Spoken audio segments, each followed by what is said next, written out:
इसका क्या आएगा? हेलो।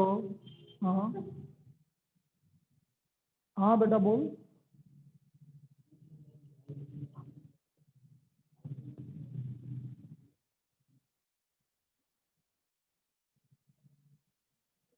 बेटा किस तरह की? एक काम करता है ना, सुन मेरी बात। तो 3:30 बजे बाद में बात करता हूँ, तू करना है यार, मैं तो भूल जाता हूँ। हाँ है ना।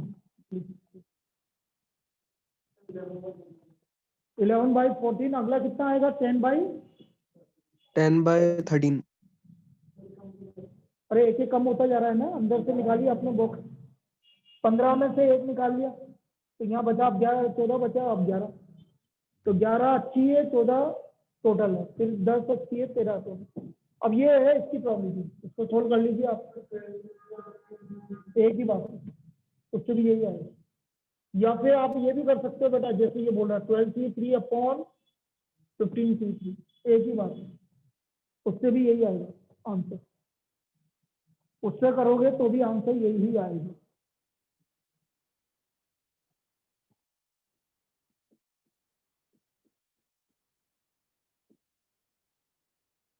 तो ये आ गया 44/91। तो इस केस में जब आपकी प्रोबेबिलिटी 44/91 होगी तब box is approve for the same. इस केस में box is approve for same.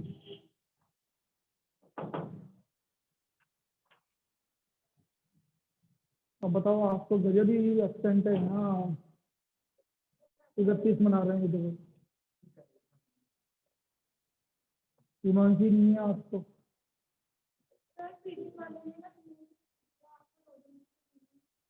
कल दे रहा हूँ ना बस।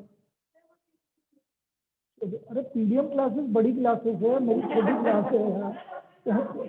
चीजें की बात फेमस फेमस हो जाता है। देख फालतू की बातें मेरे सामने देख, बटरिंग करने की जरूरत नहीं, जो अपन है वो उसी पर अपन काम करते हैं। ठीक है, 24, 4, 28, 3, 31, 4, 33, 34, 7 जने। अरे यार तो अब ज्यादा हो गया ना यार,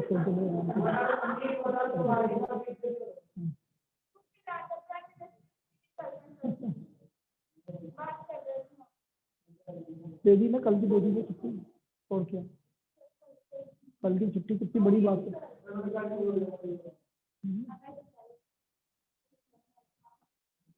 चलिए क्वेश्चन नंबर 3 ये हो गया। सब है बस। कहाँ वो तेरा दोस्त कहाँ गया?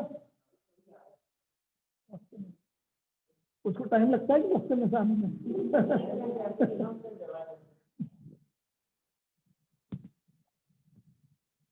Question number 4। पहले मैं एनसीईआरटी की जो जो प्रॉब्लम बतानी है वो बता रहा हूँ, ताकि ये एनसीईआरटी तो कंप्लीट हो जाए। ये बोला एक तो फेयर कॉर्न टोस्ट किया और एक अनबॉइल्ड डाइस को टोस्ट किया। अनबॉइल्ड डाइस को थ्रो किया, फेयर कॉर्न टोस्ट किया और अनबॉइल्ड डाइस को टोस्ट किया। Head appear on the coin, a event है, head appear on the coin. लिखो लिखो, A equal to head appear on coin, B 3 on dice। मुझे ये प्रूव करना है, मतलब चेक करना है कि ये इंडिपेंडेंट इवेंट है कि नहीं। P A कॉइन पर हेड आने की प्रोबेबिलिटी बोलो। 1/2 बिल्कुल। 1/2। डाइस पे 3 आने की प्रोबेबिलिटी बोलो। 1/6। अब देखो A और B, A इंटरसेक्शन B की बात कर रहे हैं हम। जब हम कॉइन और डाइस को थ्रो करेंगे तो आपके कितने केसेस बनेंगे? Head 1, head 2, head 3, head 4, 12 case बनेंगे। तो हेड और 3, तो ये एक ही केस आएगा कि नहीं आएगा? P A intersection B. इसकी प्रोबेबिलिटी क्या होगी ए इंटरसेक्शन बी की? 1/12। अरे भाई 12 केस बनेंगे। कैसे बनेंगे? Head 1, head 2, head 3, head 4, head 5, head 6, tail 1, tail 2, tail 3, tail 4, tail 5, tail 6। उन 12 केस में एक ही केस में आपका क्या आएगा? हेड भी आ रहा है और नंबर 3 भी आ रहा है। तो ए इंटरसेक्शन बी क्या हो गया? 1/12।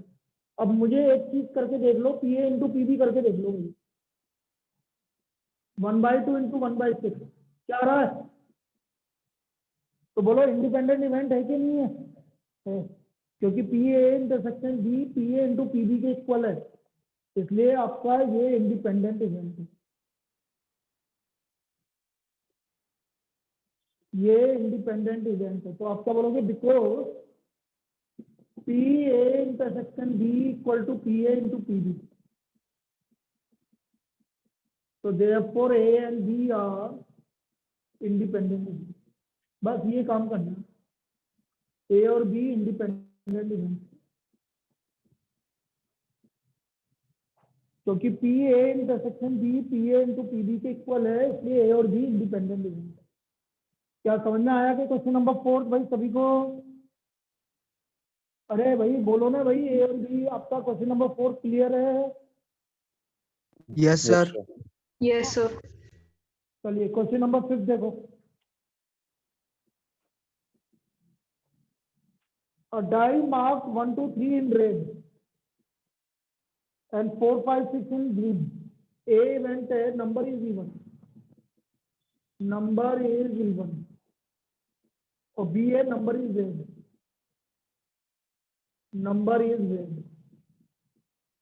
तो बेटा इवन नंबर कितने होते हैं डाइस पे? 3, तो टोटल नंबर 6। पीबी रेड कितने नंबर है? 3 है, टोटल 6। अरे भाई number is even, even number कितने होते हैं? 3, 2 4 6, और टोटल 1 2 3 4 5 6, तो कितना हो गया? 3/6।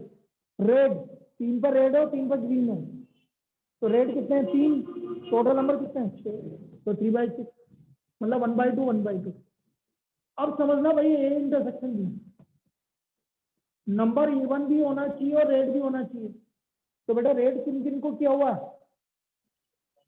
1 2 3, तो उसमें से एक ही इवन नंबर है भाई। नंबर रेड भी होना चाहिए और इवन भी होना चाहिए। तो P A intersection B, A intersection B मतलब रेड भी होना चाहिए और इवन भी होना चाहिए, और 1 2 3 पे रेड क्या हुआ है? तो उसमें एक ही रेड आ रहा है, और टोटल कितने हैं? 6, तो 1/6। अब बोलो P A into P B क्या सही है गलत है? गलत है, तो ए और बी इंडिपेंडेंट इवेंट नहीं है। तो यहाँ पर आपका P A into P A intersection B is not equal to P A intersection B is not equal to P. Sir sir Disha बोल रही है आप वो एंटर नहीं हो रही तो उसे एंटर कर लो। तो मैंने करा तो था। पता नहीं सर उसका दोबारा डिस्कनेक्ट हो गया। हाँ मैंने किया था उसको एंटर, चल कोई बात।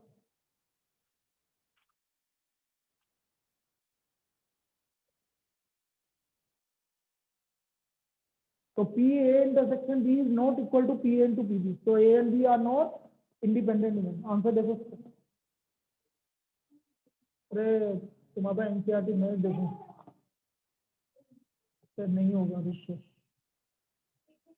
13.2 क्वेश्चन नंबर 5 सही है। A and B are not independent, A and B are not independent, ये क्वेश्चन नंबर 5 हो गया। समझना आया कि नहीं आया?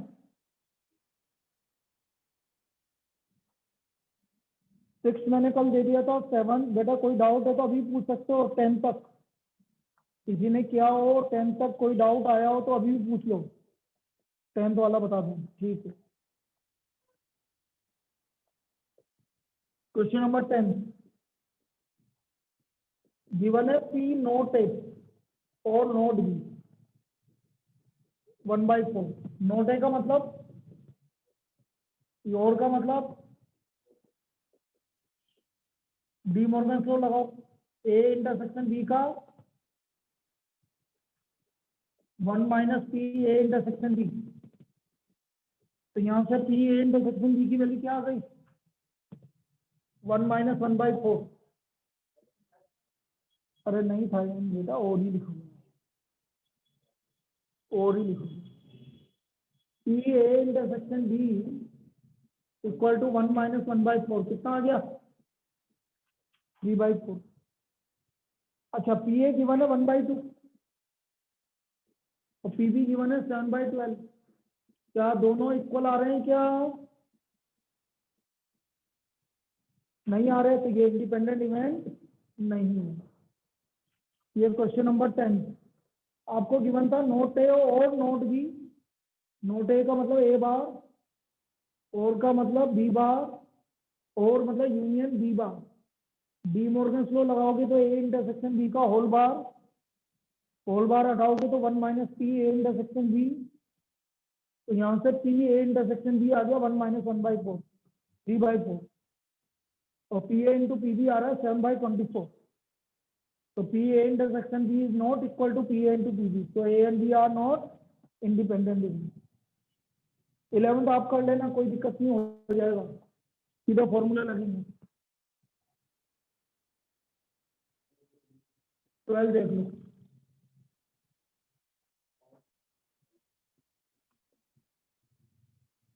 A die is tossed thrice. Find the probability of getting odd number at least once. P odd number at least once. कम से कम एक odd नंबर तो 1 minus P no odd number मतलब तीनों क्या आएंगे इवन नंबर। इवन नंबर आने की probability क्योंकि डाइस आपका इंडिपेंडेंट इवेंट है तो पी इवन नंबर हो गया आपका 3/6। एक बार रो में इवन नंबर आने की प्रोबेबिलिटी कितनी होगी 1/2। तो therefore P odd number at least once कल बताया था ना 1 माइनस पी नन मतलब P even number into even number तीनों बार इवन नंबर।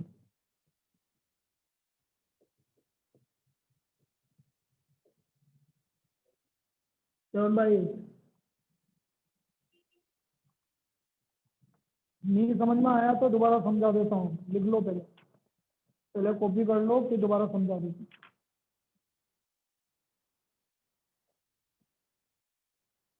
कौन सा था ये ठीक है सही है भाई उसने बोला है कि कम से कम एक बार ओड नंबर आना चाहिए। 3 बार आपने थ्रो किया कम से कम एक बार ओड नंबर आना चाहिए।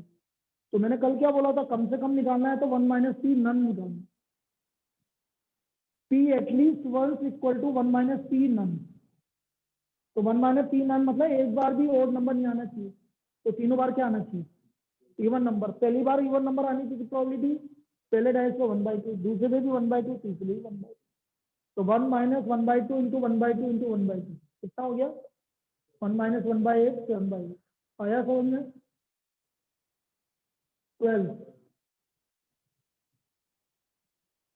13 और ये आपकी एनसीईआरटी कंप्लीट 16 में करवा ही चुका हूँ। और फिर हम एक्स्ट्रा क्वेश्चन कर लेते हैं आज ताकि ये आपका इंडिपेंडेंट इवेंट आज कंप्लीट हो गया। अब परसों फिर अपन इसमें आगे करेंगे क्लास एक्सेल।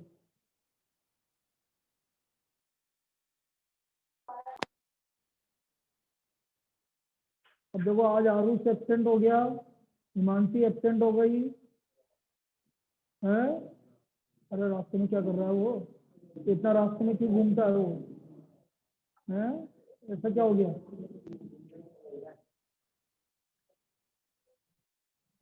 इनमें गायब है 3 25 और अपन कितने हैं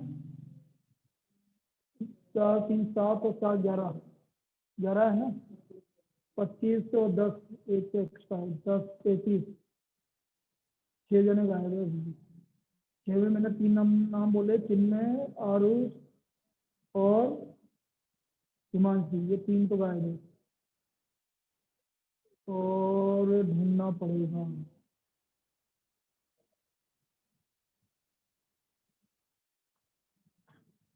वजह तो है रिंकल भी है स्मिथ नहीं दिख रहा आपको मुझे सीधी फिर कौन गायब हो गया? स्वस्ति, सही बात, स्वस्ति 4, 2 जने और ढूंढो। काशी, बढ़िया, कशिश बिल्कुल सही है 5, एक और ढूंढ लो। तेज दिख रहा है कि तेज नहीं दिख रहा? नहीं तेज भी, ठीक है, हो गया। सुबह तो आया था, अभी नहीं है। कितने दिखा था तेरे को इसमें? हाँ दिखा था। वो सिद्धिका की तरह वो ज्वाइन करके बस दिखा के चल जाती, मैं आ गई बस सर।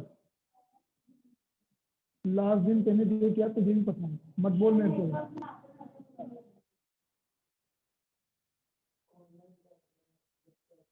वो सबसे,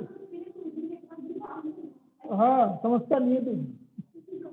हाँ तेरे को कुछ भी नहीं आता।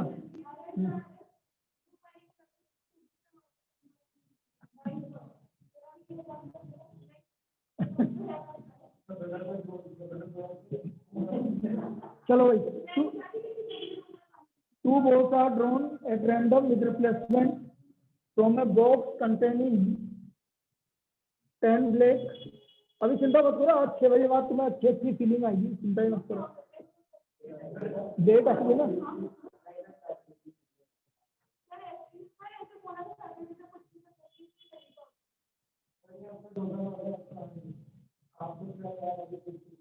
P both red. अब देखो ये क्योंकि विद रिप्लेसमेंट है, तो मैं बार बार एक ही चीज बोल रहा हूँ कि विद रिप्लेसमेंट मतलब इंडिपेंडेंट इवेंट। तो आपकी इसमें रेड बॉल और ब्लैक बॉल आने की प्रोबेबिलिटी कभी भी चेंज नहीं होगी, कैसे भी निकाल लो, क्योंकि विद रिप्लेसमेंट है। तो पी ब्लैक पहले ही निकाल लो भाई। P black 10/18, 5/9। P red 8/18, 4/9। ये प्रोबेबिलिटी कभी भी चेंज नहीं है, चाहे आप कैसे भी निकालो, क्योंकि विद रिप्लेसमेंट मतलब आपने निकाली वापस डाल दी, तो डाल दी तो वापस प्रोबेबिलिटी चेंज कहाँ होगी? मतलब कभी भी रेड बॉल की प्रोबेबिलिटी निकालोगे तो वही की वही आएगी, ब्लैक बॉल की प्रोबेबिलिटी निकाली तो वही की वही आएगी। यदि विदाउट रिप्लेसमेंट होता तो चेंज होती है। अब आपसे फर्स्ट वाले केस में क्या बोल रहा है? फर्स्ट केस में बोल रहा है हमसे both balls are red, P both red.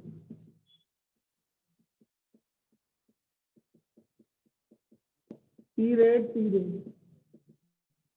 4/9 into 4/9।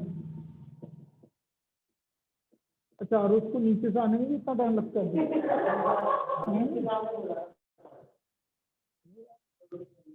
तुम उसकी मजाक मत उड़ाओ ये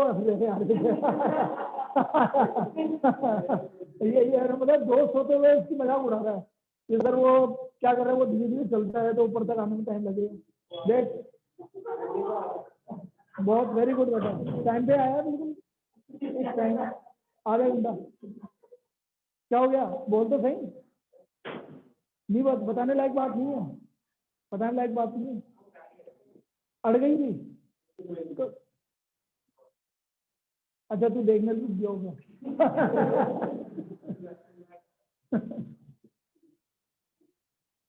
अब ये तेरे बारे में ये क्या बोल रहा था? ये बोला कि सर नीचे से ऊपर आने में कितना टाइम क्यों लग रहा है? हाँ second, first ball is black and second is red. First ball black है और सेकंड रेड है, मतलब पीबी इंटू पीबी1 5/9 into 4/9 20/18। ये सेकंड का आंसर होगा। थर्ड बोल रहा है one of them is black and other is red. अब ये देखना समझना, उसने ये नहीं बोला पहली बॉल कौन सी है, उसने बोला एक बॉल रेड ब्लैक है और एक बॉल रेड है। तो थर्ड वाले केस में क्या होगा? One of them is black, one of them is black and other is red. मतलब एक ब्लैक है और एक रेड है, तो कोई सी भी हो सकता है, पहली ब्लैक हो दूसरी रेड हो, या पहली रेड हो दूसरी ब्लैक हो। ये दो केस बनेंगे भाई, दो केस बनेंगे, एक ब्लैक और एक रेड के। इस केस में दो केस बनेंगे, P black P red plus P red P black. P black है 5/9 इंटू 4/9, 4/9 इंटू 5/9, 20 प्लस 20/81, 40/81। ये तीनों का आंसर हो गया। तो ये तो एनसीईआरटी की प्रॉब्लम्स आपकी कंप्लीट हो गई। एक एग्जांपल और करवा देता हूँ, फिर बाकी सब कंप्लीट है, फिर एक्स्ट्रा क्वेश्चंस करते हैं। हाँ, टॉपिक तो वैसे ही खत्म हो गया इसमें, हाँ ज़्यादा नहीं, जल्दी छोड़ दूंगा आज। 59 59 पे छोड़ दूंगा, 9 पे छोड़ दूंगा, 59।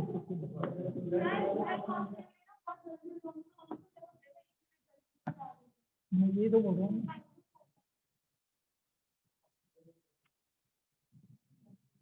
चलिए next, if A and B are two independent events, if A and B are two independent events,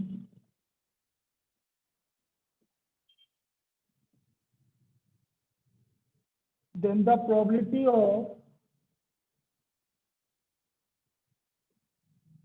occurrence of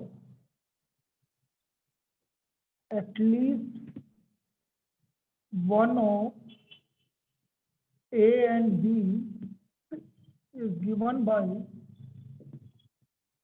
1 minus PA days multiplied by PB days। जो यूज कर रहे हैं ना वही 1 minus P नन 1 बताया था ना। P एटलीस्ट 1 किसके इक्वल होता है? 1 minus P नन। तो वो प्रूव करना है हमें, ये ऐसा क्यों होता है। If A and B are two independent events, then the probability of occurrence of at least one of A and B 1 by 1 minus PA bar multiplied by PB bar। परसों अपने 12 से 1 करेंगे टेंजेंट नॉर्मल। किसी को revise करना है तो 12 से 1 टेंजेंट एंड नॉर्मल, और उसके बाद फिर हमारा इसका लास्ट टॉपिक चलेगा प्रोबेबिलिटी का।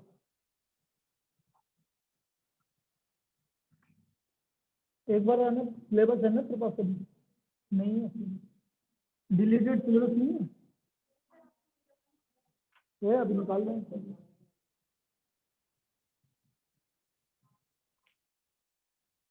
लास्ट में क्या लिखा है, क्या आता है? मीन वेरिएंस आता है कि प्रोबेबिलिटी डिस्ट्रीब्यूशन आता है?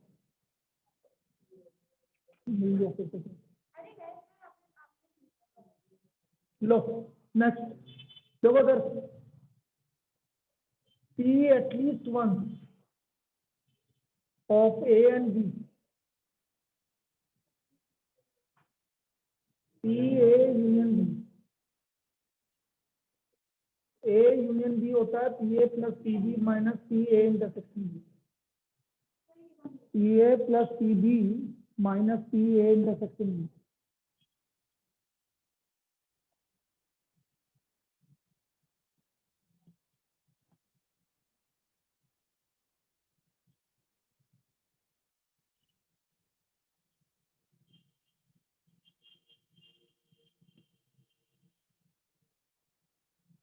बेटा प्रोबेबिलिटी डिस्ट्रीब्यूशन नहीं हटा है, तो मीन और वेरिएंस हटा है।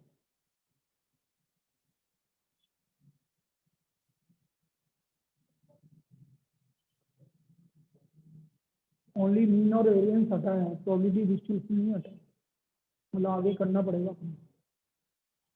दो चीजें, एक तो होता है प्रोबेबिलिटी डिस्ट्रीब्यूशन और एक है mean and variance of probability distribution.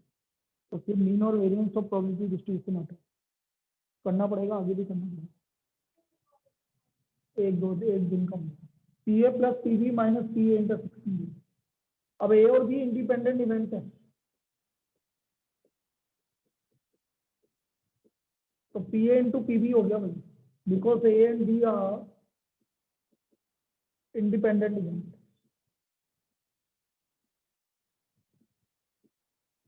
ए और बी इंडिपेंडेंट इवेंट, तो पी ए इंटरसेक्शन बी हो गया P A into P B.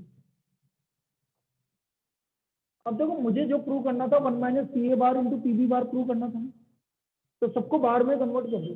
जैसे पी ए को मैं क्या लिख सकता हूँ, 1 minus P A dash, P B को क्या लिख सकता हूँ मैं, 1 minus P B dash, minus P A को क्या लिख सकता हूँ, 1 माइनस पी ए डेज, और पी बी को क्या लिख सकता हूँ, 1 माइनस पी बी डेज। इस तरह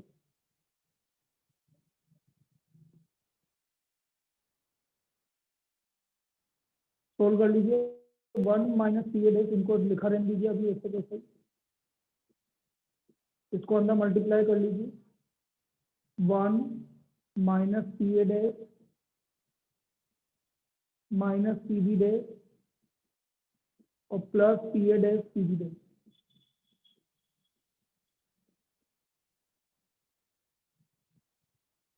ओपन कर लीजिए, आपको फाइनल आंसर आ जाएगा।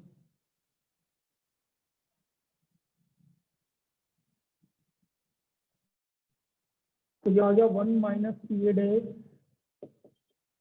1 minus P B dash minus 1 plus P A days plus P B dash minus P A dash P B days. Cancel cancel cancel cancel cancel, सब cancel हो गया। तो बचा क्या, 1 माइनस पी ए डेज। तो ये इसका प्रूफ।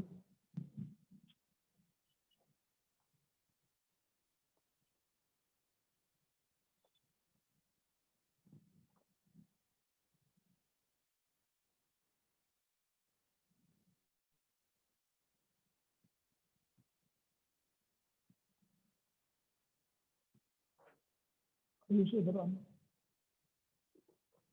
पकड़ो, इसको उठाओ।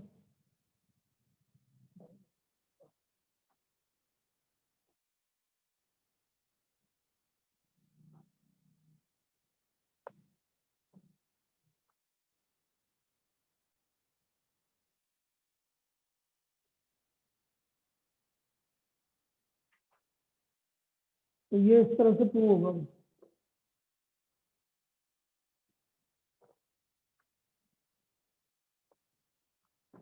तो एनसीईआरटी तो हमने पूरी कर दी, अब इसके आगे देखो कुछ extra question.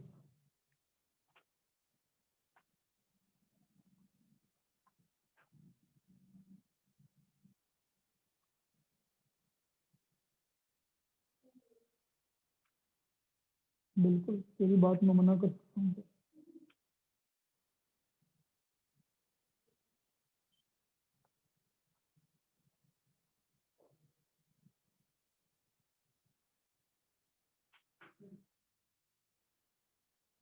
A can solve, next solve, A can solve 90% of the problem given in a book. A can solve 90% of the problem given in a book.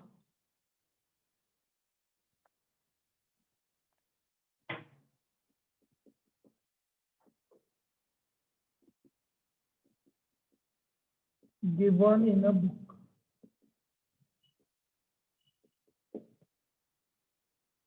B can solve 70% of the problem.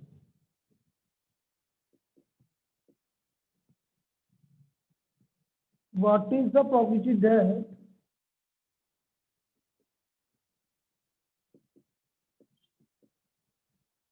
at least one of them solves the problem? At least one of them solves the problem. What is the probability that at least one of them solves the problem?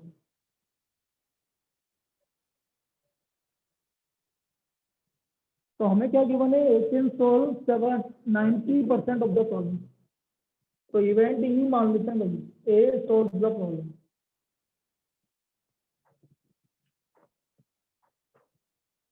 B, F, C solve the problem.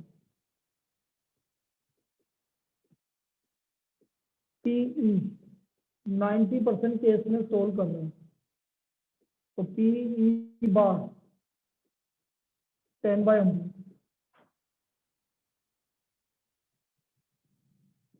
PF 70/100, तो PF बार 1 - 70/100 30/100। अब आपसे क्या बोला at least का मतलब तो अभी बताया मैंने, P at least one solves the problem.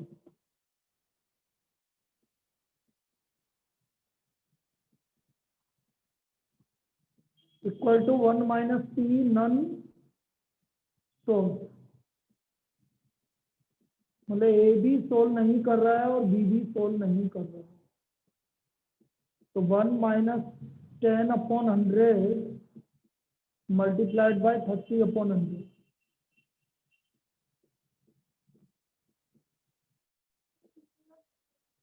हाँ PE और PF है, यस मैंने बोला ना ये पढ़ने लग गई है। इसका मतलब 97% केस में या 0.97 इसकी प्रोबेबिलिटी आ गई जिसमें कम से कम एक जना प्रॉब्लम को सोल्व कर ले। तो व्हाट इज द प्रोबेबिलिटी 0.97, तो इसकी प्रोबेबिलिटी हो गई 0.97।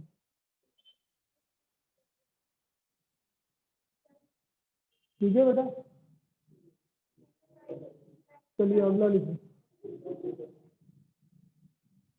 बेटा। कंप्लीट होगा तो मैं अपना भी बोल दूंगा, अभी कंप्लीट हुआ ही नहीं।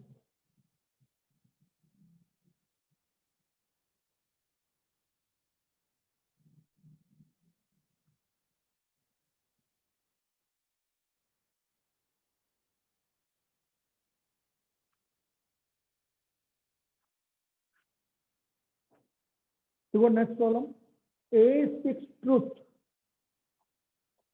in 70% of the cases. A speaks truth. A speaks truth in 70% of the cases. B speaks truth in 50% of the cases. In what percentage of cases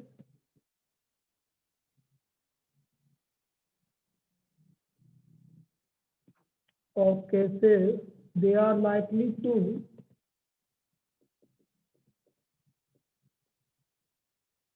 first contradict each other,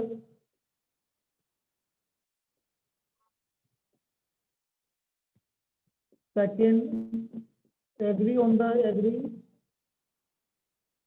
each other on the same fact, किसी भी fact पर एक दूसरे को contradict कर रहे हैं और एग्री कर रहे हैं। ये दो केस में हमें इसका आंसर निकालना, वहां पर आपका एक ही केस पूछा जाएगा, या तो कॉन्ट्राडिक्ट वाला पूछा जाएगा या सेकंड वाला पूछा जाएगा।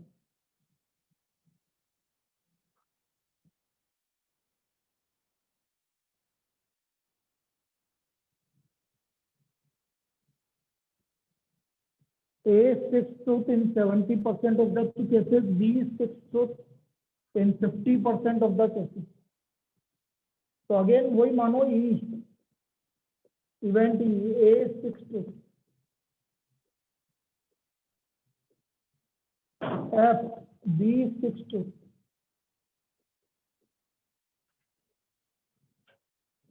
P A के सच बोलने की प्रोबेबिलिटी हो गई 70/100, 7/10, P E बार 1 - 7/10 3/10,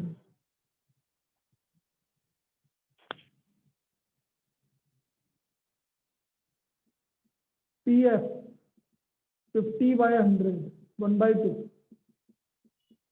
PF बार 1 - 1/2 = 1/2।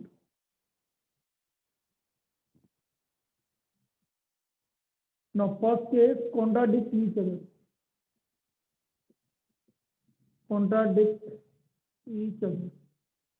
contradict का मतलब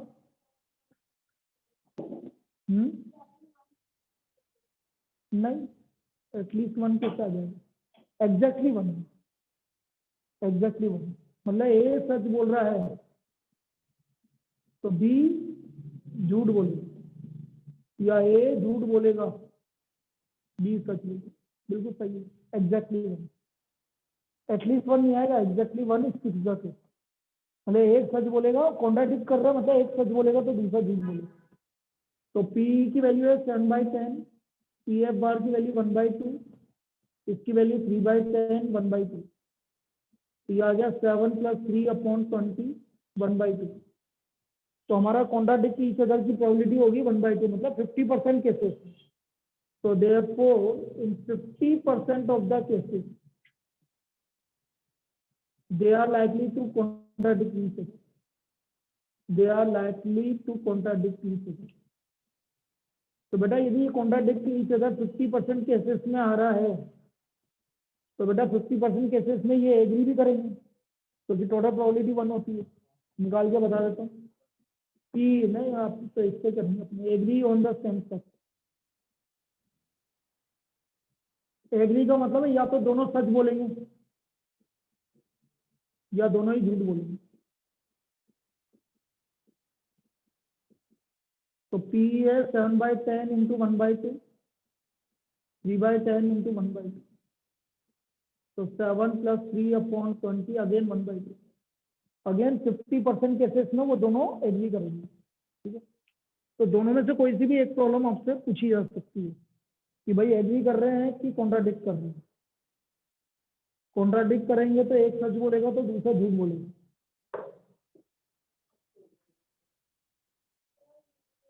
चुपचाप पूरे हो जाएगा। तो कल कल जल्दी छोड़ देंगे, कल की क्या बात करें? कल छुट्टी है जी। लेट तक अगली क्लास होती है, तेरे को पता है अगली क्लास लेट तक तो बैठ ही नहीं सकते। मैं तो बैठा हूँ। लिखो अगला।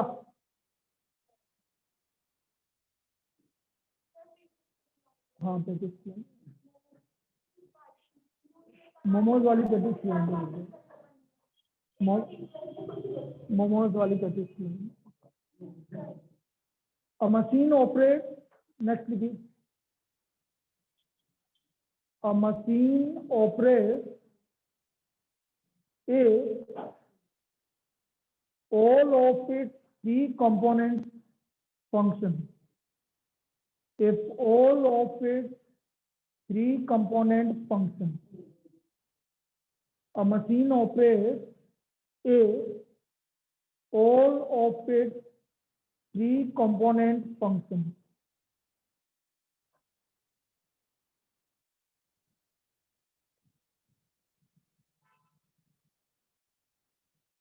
The probability that the first component fails during the year, the first component fails during the year is 0.14. The first component fails during the year is 0.14. The second component fails. The second component fails is 0.10. And third component fails is 0.05. 0.05. What is the probability that machine will fail during the year? What is the probability that machine will fail during the year?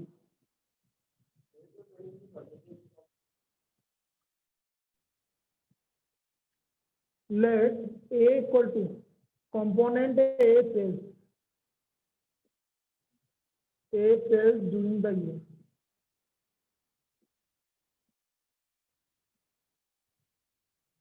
B component B fails during the year. B बोला कि first बोला? component first fails during the year, component second fails during the year, C, component third fails during the year,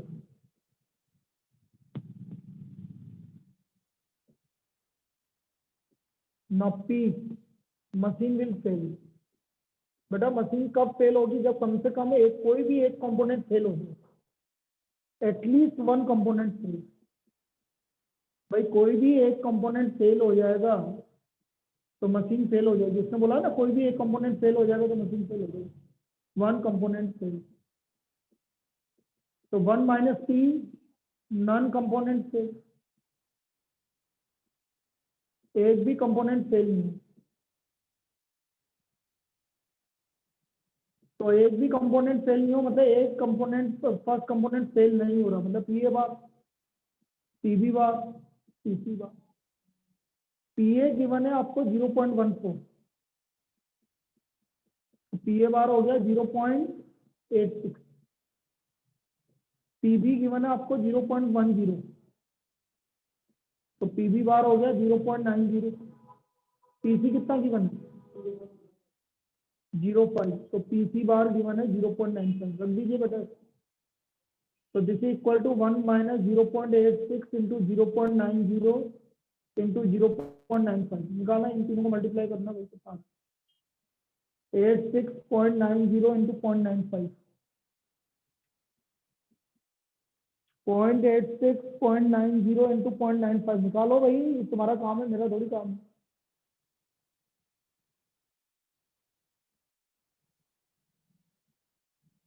869095 तीनों को multiply करो,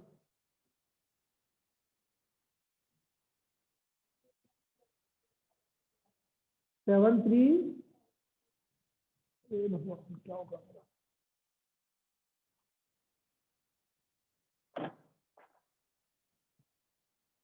73, सही बोल रही थी, 7353, सही है, 0.7353, तो आ गया 0.2647। तो this is the case. Hello, हाँ हाँ, हेलो, हाँ बोलो, हाँ बोलिए सर।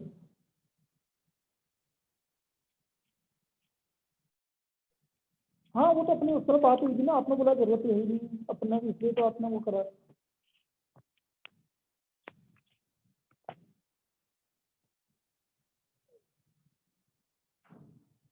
हाँ हाँ हाँ, फिर ये कौन सा प्लान की बात कर रहे हैं?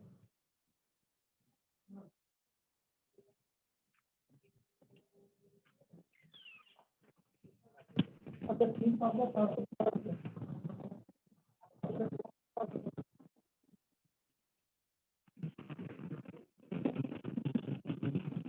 हाँ, देना जरूरी है क्या? नहीं, जरा आपने भी बोला था ना वो करवा दीजिए आप, नहीं पीजी आपने बोला पीजी सुनवा लो, कोई दिक्कत नहीं है, पीजी सुनवा लेता आपको।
चलो ठीक है।